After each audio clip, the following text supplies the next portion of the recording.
सुबह शाम की चक्री में पिसती रहती है दिन भर। माहवारी की पीड़ा हो या बीमारी की तकलीफें, किस्मत का लिखा है शायद, ये सोच के सब सह जाती है। मुख्यमंत्री भगवंत सिंह मान महिलाओं की इस पीड़ा को समझते हैं, इसलिए पंजाब के हर जिले में आयोजित हो रहा है महिलाओं के लिए फ्री हेल्थ कैंप, जहां उन्हें मिलेगा बेहतरीन परामर्श और इलाज, ताकि महिलाएं रहें पूर्ण रूप से स्वस्थ।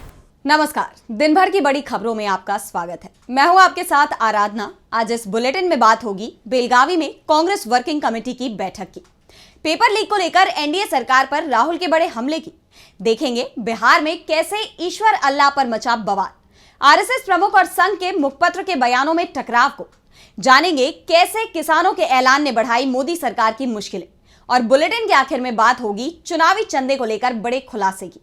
लेकिन दिन भर की तमाम बड़ी खबरों से पहले एक नजर आज की सुर्खियों पर।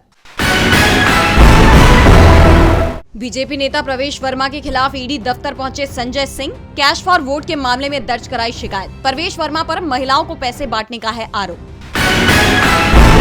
वक्फ बिल पर जेपीसी की हुई बैठक, कर्नाटक, मध्य प्रदेश और राजस्थान के सदस्यों की ली गई राय। 27 दिसंबर को भी होगी बैठक। केंद्रीय मंत्री जीतन राम मांझी का बड़ा ऐलान, दिल्ली विधानसभा चुनाव में उम्मीदवार उतारेगी हम।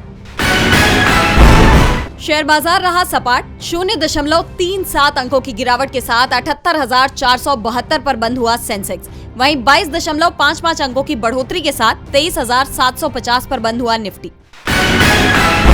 ये तो थी सुर्खियां। अब बात आज की सबसे बड़ी खबर की। तो कांग्रेस के बेलगावी अधिवेशन के 100 साल पूरे होने पर पार्टी ने सीडब्ल्यूसी की बैठक बुलाई। पार्टी के सभी दिग्गज नेता इस बैठक में शिरकत किए। इस दौरान केंद्रीय गृह मंत्री अमित शाह के बाबा साहेब अंबेडकर से जुड़े बयान से लेकर तमाम अन्य मुद्दों पर बीजेपी को घेरने की रणनीति पर मंथन हुआ। तो क्या कुछ हुआ इस बैठक में, जानने के लिए देखिए ये रिपोर्ट। कांग्रेस वर्किंग कमेटी की बैठक बेलगांव में हुई। बैठक में बोलते हुए राहुल गांधी ने कहा कि कांग्रेस में कुछ लोग ऐसे भी हैं जो आरएसएस की विचारधारा को मानते हैं। हमें ऐसे लोगों को खोज कर बाहर निकालना है। कांग्रेस संसदीय दल की नेता सोनिया गांधी बेलगांव तो नहीं गई, लेकिन उन्होंने कांग्रेस वर्किंग कमेटी को लेटर लिखा है। सोनिया ने कहा कि मौजूदा सरकार में महात्मा गांधी की विरासत संकट में है। ये संगठन कभी आजादी के लिए नहीं लड़े, बल्कि महात्मा गांधी का पुरजोर विरोध किया। इन संगठनों ने ऐसा माहौल तैयार किया जिसने महात्मा गांधी की जान ले ली। जिन लोगों ने जान ली उन्हें ये लोग गौरवान्वित करते हैं। सोनिया गांधी ने आगे कहा कि देश में अलग अलग स्थानों पर गांधीवादी संस्थाओं को निशाना बनाया जा रहा है। अब हमारा ये कर्तव्य है कि हम इन ताकतों का पूरी ताकत और दृढ़ संकल्प के साथ मुकाबला करने के अपने संकल्प को दोहराएं। हमारे संगठन को और अधिक मजबूत बनाने का मुद्दा भी आज उठेगा। सीडब्ल्यूसी की बैठक में कांग्रेस अध्यक्ष मल्लिकार्जुन खड़गे ने कहा कि 1924 में गांधी जी सिर्फ 1 साल के लिए अध्यक्ष रहे, लेकिन उन्होंने इतनी बड़ी लाइन खींच दी कि वो इतिहास बन गई। लेकिन बहुत अफसोस की बात है कि 100 साल बाद भी आज का सत्ताधारी दल और उनके नेता खुलेआम भड़काऊ नारे देते हैं, और उनके बड़े नेता ही समाज में सद्भाव बिगाड़ रहे हैं, समुदायों के बीच नफरत फैला रहे हैं, लोगों को लड़ाने का काम कर रहे हैं। खड़गे ने कहा कि हमने संसद सत्र में संविधान के ऊपर हो रहे चर्चा के दौरान डॉक्टर बाबा साहेब आम्बेडकर के बारे में गृह मंत्री का घोर अपमानजनक बयान सुना। हमने आपत्ति दर्ज की, विरोध जताया, प्रदर्शन किया। अब तो पूरे देश में प्रदर्शन हो रहा है, लेकिन प्रधानमंत्री और सरकार गलती मानने को तैयार नहीं है। अमित शाह से माफी और इस्तीफा लेना तो दूर, उल्टा आपत्तिजनक बयान का समर्थन किया। गृह मंत्री के बचाव में प्रधानमंत्री ने बयान जारी किया, राहुल गांधी पर झूठा केस दर्ज किया। ये है आज के हुक्मरान का संविधान और उसके निर्माता के प्रति नजरिया। खड़गे ने कहा कि सरकार संवैधानिक संस्थानों को नियंत्रित कर रही है, जिसमें चुनाव आयोग भी शामिल है। अब चिंता की बात यह है कि चुनाव प्रक्रिया में लोगों की आस्था धीरे धीरे कम होती जा रही है, क्योंकि आयोग के निष्पक्षता पर सवाल उठने लगे हैं। कुछ रोज पहले इन्होंने अपने कंडक्ट ऑफ इलेक्शन रूल्स में बदलाव कर लिया, ताकि कोर्ट ने जो जानकारी साझा करने का आदेश दिया था उसे रोका जा सके। तो आखिर ऐसा क्या है जिसे छुपाने का प्रयास किया जा रहा है? जिस जानकारी के पब्लिक डोमेन में होने से अब तक कोई परेशानी नहीं थी, उसे अब पब्लिश करने में क्या दिक्कत आ गई है? कांग्रेस की इस बैठक ने बीजेपी की नींद उड़ा दी है। तो छात्रों का आंदोलन भी बीजेपी के लिए बड़ी टेंशन बन गया है। देश भर में पेपर लीक और परीक्षाओं में हो रही गड़बड़ी को लेकर छात्र लगातार सड़कों पर आंदोलन कर रहे हैं। इस वक्त बिहार में छात्रों का प्रदर्शन चल रहा है। बिहार लोक सेवा आयोग बीपीएससी की तरफ से 13 दिसंबर को आयोजित संयुक्त प्रारंभिक परीक्षा में कथित धांधली को लेकर छात्र सड़क पर हैं। लेकिन छात्रों की डिमांड मानने की जगह पुलिस उन पर बल प्रयोग कर रही है। इसे लेकर राहुल गांधी ने एनडीए सरकार पर जमकर निशाना साधा है। बीपीएससी के उम्मीदवार 13 दिसंबर को आयोजित परीक्षा के दौरान कथित विसंगतियों को लेकर विरोध प्रदर्शन कर रहे हैं। वो दोबारा से परीक्षा कराए जाने की मांग कर रहे हैं। कई उम्मीदवारों ने कहा कि उन्हें पेपर लगभग 1 घंटे देरी से मिला, जिससे पेपर लीक की आशंका दिख रही है। प्रदर्शनकारियों के शांतिपूर्ण विरोध को खत्म करने के लिए पुलिस छात्रों पर ही टूट पड़ी। इसे लेकर राहुल गांधी ने एनडीए सरकार पर तीखा तंज कसा है। राहुल ने कहा है कि मैंने संसद में कहा था कि जिस तरह एकलव्य का अंगूठा मांग लिया गया, उसी तरह पेपर लीक करवाकर युवाओं का अंगूठा लिया जा रहा है। इसका ताजा उदाहरण बिहार है। बीपीएससी अभ्यर्थी पेपर लीक के खिलाफ आवाज उठा रहे हैं और एग्जाम को रद्द कराने की मांग कर रहे हैं, लेकिन एनडीए की सरकार अपनी नाकामी को छुपाने के लिए उल्टा छात्रों पर ही बल प्रयोग कर रही है। यह बेहद शर्मनाक और निंदनीय है। छात्रों के भविष्य के साथ खिलवाड़ बर्दाश्त नहीं किया जाएगा। हम उनके साथ हैं और उन्हें न्याय दिलाने के लिए लड़ेंगे। आरजेडी नेता तेजस्वी यादव, कांग्रेस नेता प्रियंका गांधी और निर्दलीय सांसद पप्पू यादव सहित तमाम विपक्षी नेताओं ने भी पुलिस कार्रवाई की निंदा की है। आरजेडी प्रमुख लालू प्रसाद यादव ने कहा है कि पुलिस को प्रदर्शनकारी छात्रों पर ताकत का प्रदर्शन नहीं करना चाहिए था। जो किया गया वो गलत था। तमाम विपक्षी नेताओं ने छात्रों पर हुए इस लाठीचार्ज की कड़ी निंदा की है। ऐसे में बिहार की एनडीए सरकार बुरी तरह से घिर गई है। वहीं प्रदेश में बीजेपी के कार्यक्रम में भी हंगामे की खबर सामने आई है। पटना के बापू सभागार में ईश्वर अल्लाह तेरो नाम गाने पर पार्टी कार्यकर्ताओं ने हंगामा मचाना शुरू कर दिया, जिसे लेकर अब विपक्ष ने एनडीए सरकार पर निशाना साधा है। पटना के बापू सभागार में उस वक्त हंगामा मच गया जब लोक गायिका देवी ने रघुपति राघव राजा राम गाना शुरू किया, जिसकी अगली लाइन गाते ही सभागार में एबीवीपी कार्यकर्ताओं ने हंगामा मचाना शुरू कर दिया। इस हंगामे के बाद देवी को बीच में ही भजन रोकना पड़ा और माफी मांगनी पड़ी। बता दें कि इस सभागार में अटल जयंती कार्यक्रम का आयोजन भाजपा नेता अश्विनी चौबे के अटल विचार मंच ने किया था। इस घटना को लेकर अब विपक्ष ने एबीवीपी और बीजेपी पर निशाना साधा है। आरजेडी सुप्रीमो और बिहार के पूर्व सीएम लालू यादव ने एक्स पर लिखा कि संघियों और भाजपाइयों को जय सिया राम जय सीताराम के नाम एवं नारे से शुरू से ही नफरत है, क्योंकि उसमें माता सीता का जयकारा है। ये लोग शुरू से ही महिला विरोधी है तथा जय श्री राम के नारे के साथ आधी आबादी महिलाओं का भी अपमान करते हैं। गायिका देवी ने कल कार्यक्रम में बापू के नाम पर निर्मित सभागार में बापू का भजन गाकर उसने सीताराम बोल दिया, तो टुच्चे भाजपाइयों ने माइक पर उससे माफी मंगवाई तथा माता सीता के जय सीताराम की बजाय जय श्री राम के नारे लगवाए। ये संघी सीता माता सहित महिलाओं का अपमान क्यों करते हैं? यानी देखा जाए तो एक तरफ बीजेपी सबका साथ और सबका विकास की बात करती है, लेकिन विपक्ष की माने तो ईश्वर अल्लाह शब्द पर आपत्ति जताते ही उसका असली चेहरा सामने आ गया है। अब जहां एक और बिहार में चुनाव नजदीक है, तो वहीं बीजेपी के इस रवैये से एनडीए सरकार की मुश्किलें बढ़ती दिख सकती है।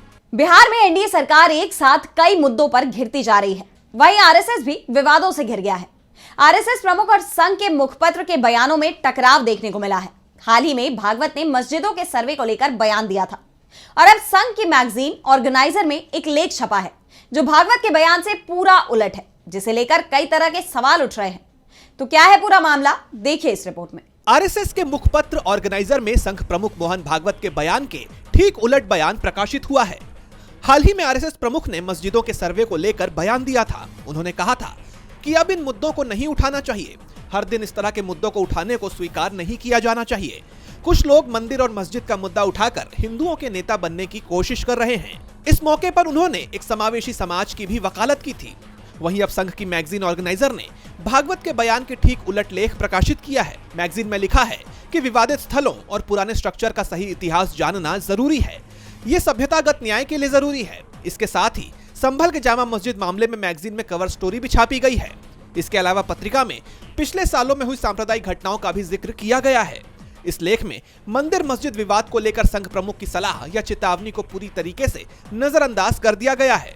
पत्रिका के संपादक प्रफुल्ल केतकर ने अपने लेख में लिखा है कि अब सभ्यतागत न्याय की खोज के बारे में बात करने का वक्त आ गया है। अंबेडकर ने जाति आधारित भेदभाव की असल वजह को जाना था और इसके बाद इसे खत्म करने के लिए संवैधानिक उपाय रखे थे। धार्मिक झगड़ों को समाप्त करने के लिए हमें इसी तरह के दृष्टिकोण की जरूरत है। उन्होंने आगे लिखा कि यह तभी हो सकता है जब मुस्लिम समुदाय सत्य को मान लें। अगर वो इससे इनकार करते हैं तो अलगाववाद को बढ़ावा मिलेगा। यानी देखा जाए तो संघ के मुखपत्र और भागवत के बयान में अंतर ने एक अलग ही राजनीतिक चर्चा को हवा दे दी है। संघ कुछ कहता है लेकिन संघ की पत्रिका कुछ और ही कहती है। सवाल उठना लाजमी है, तो चर्चा एनडीए में फूट की भी हो रही है। महाराष्ट्र में एनडीए के सहयोगी नाराज हैं। सरकार के गठन के साथ ही एकनाथ शिंदे की नाराजगी साफ जाहिर हो गई है। पहले वो अपने गांव चले गए और अब उन्होंने पीएम मोदी से मुलाकात की है। ऐसे में सबकी निगाहें इस मुलाकात पर टिकी हुई हैं कि क्या शिंदे की नाराजगी दूर होगी या बीजेपी को लगेगा झटका। जानने के लिए देखिए ये रिपोर्ट।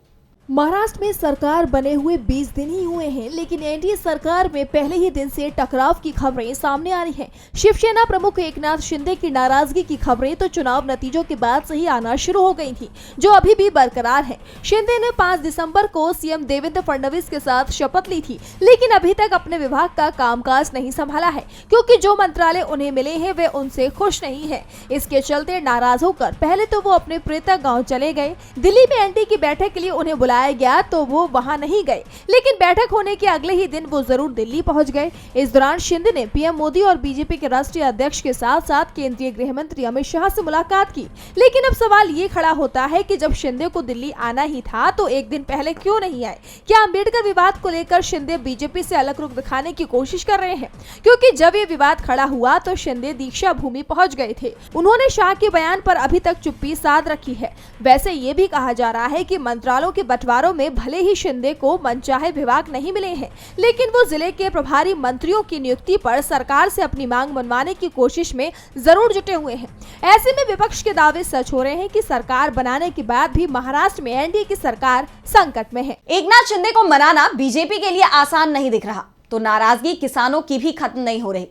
किसान लंबे वक्त से मोदी सरकार के खिलाफ प्रदर्शन कर रहे हैं, अपनी मांगों को लेकर धरना दे रहे हैं, लेकिन अब तक उनकी मांग नहीं सुनी गई और अब उन्होंने बड़े आंदोलन की घोषणा कर दी है। तो क्या है किसानों का ऐलान? जानने के लिए देखिए ये रिपोर्ट। केंद्र की मोदी सरकार से किसानों की नाराजगी खत्म होने का नाम नहीं ले रही है। इसी कड़ी में अब किसानों ने हरियाणा पंजाब के खनौरी बॉर्डर पर मीटिंग कर 30 दिसंबर को पंजाब बंद करने का ऐलान किया है। इस दौरान सभी ट्रेनें, बसें, सरकारी व निजी संस्थान बंद रहेंगे। बैठक के बाद किसान नेता सरवन सिंह पंधेर ने बताया कि मीटिंग में सर्वसम्मति से तय हुआ है कि इस दौरान सड़क और रेल यातायात पूरी तरह से बंद रहेगा। पंजाब बंद सुबह 7 बजे से शाम 4 बजे तक रहेगा। किसानों की इस बैठक में शिक्षक, परिवहन, बिजली कर्मचारी, आशा वर्कर, पूर्व सैनिक, प्रोफेसर, पत्रकार संघ, व्यापार मंडल के सदस्यों ने भी हिस्सा लिया। किसानों की तैयारियों की बात करें तो पहले टोल प्लाजा पर बंद को लेकर बैनर लगाए जाएंगे। बस कंडक्टर टिकट देने से पहले लोगों को पंजाब बंद के बारे में बताएंगे। यही नहीं, गांवों में सभी गुरुद्वारों से लगातार बंद की अपील की जा रही है। आपको बता दें कि फसलों पर एमएसपी समेत अपनी 13 मांगों को लेकर खनौरी बॉर्डर पर अनशन पर बैठे किसान नेता जगजीत सिंह डल्लेवाल का 31वां दिन है। उनकी तबीयत नाजुक बनी हुई है और अब वो बात भी नहीं कर पा रहे, सिर्फ इशारों में ही संवाद कर रहे हैं, लेकिन सरकार उनकी तरफ ध्यान देने को राजी नहीं है। वहीं किसान नेता सरवन सिंह पंधेर समेत दूसरे नेताओं ने कहा कि हरियाणा सरकार ने कुछ ही दिन पहले एक अधिसूचना जारी कर कहा था कि हम 24 फसलों की एमएसपी पर खरीद की गारंटी देने का फैसला ले रहे हैं। दोनों मोर्चों के नेता हरियाणा सरकार से पूछना चाहते हैं कि क्या कोई राज्य सरकार अपने स्तर पर एमएसपी पर फसल खरीदने के लिए वित्तीय संसाधनों की व्यवस्था कर सकती है। किसान नेताओं ने कहा कि राज्य सरकार की एजेंसियां ज्यादातर केंद्रीय पूल के लिए खरीद करती है। उनका बजट केंद्र सरकार से आता है। क्या कोई राज्य सरकार केंद्र सरकार के सहयोग के बिना सभी फसलों पर एमएसपी पर खरीद कर सकती है? इसका जवाब हरियाणा के मुख्यमंत्री नायब सिंह सैनी को देना चाहिए।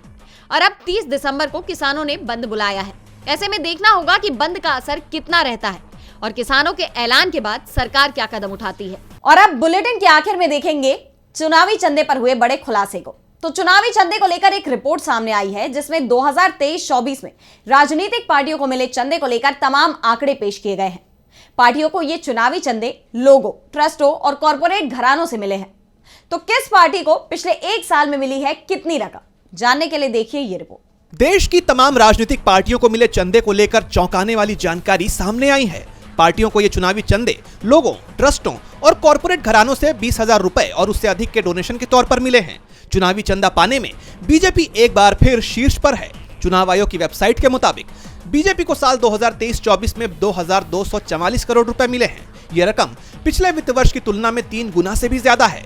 वहीं इस मामले में कांग्रेस की बात करें तो उसे 288.9 करोड़ रुपए मिले हैं, जबकि पिछले साल यह रकम 79.9 करोड़ रुपए थी। वहीं क्षेत्रीय पार्टियों को भी चुनावी चंदे मिले हैं, लेकिन बीएसपी और बीजेडी ने चुनावी चंदे नहीं मिलने की घोषणा की है। बात बीजेपी और कांग्रेस की करें तो साल 2023-24 में भाजपा का लगभग 1/3 और कांग्रेस का आधे से ज्यादा चंदा प्रूडेंट इलेक्टोरल ट्रस्ट से आया। वहीं 2022-23 में प्रूडेंट को सबसे ज्यादा चंदा देने वालों में Megha engineering and infra limited, Serum Institute, Arcelor Mittal group और भारती एयरटेल शामिल हैं। वहीं अन्य राष्ट्रीय पार्टियों में आपने 2023-24 में 11.1 करोड़ का चंदा घोषित किया, जो पिछले वर्ष 37.1 करोड़ रुपए से कम है। सीपीएम का चंदा 2022-23 में 6.1 करोड़ रुपए से बढ़कर 2023-24 में 7.6 करोड़ रुपए हो गया। मेघालय के नेशनल पीपल्स पार्टी ने 14.8 लाख रुपए के चंदे की घोषणा की है। टीडीपी को 2023-24 में 100 करोड़ रुपए से ज्यादा का चंदा मिला है। तो वहीं समाजवादी पार्टी ने पिछले साल के 33 करोड़ रुपए की तुलना में 46.7 लाख रुपए का चंदा घोषित किया है। बता दें कि इसी साल फरवरी में सुप्रीम कोर्ट ने चुनावी बॉन्ड योजना को रद्द कर दिया था, जिससे राजनीतिक पार्टियों के लिए सीधे या चुनावी ट्रस्ट के जरिए मिला चंदा ही फंडिंग का इकलौता जरिया बन गया था। तो आज इस बुलेटिन में इतना ही। आप देखते रहिए डीवी लाइव। नमस्कार।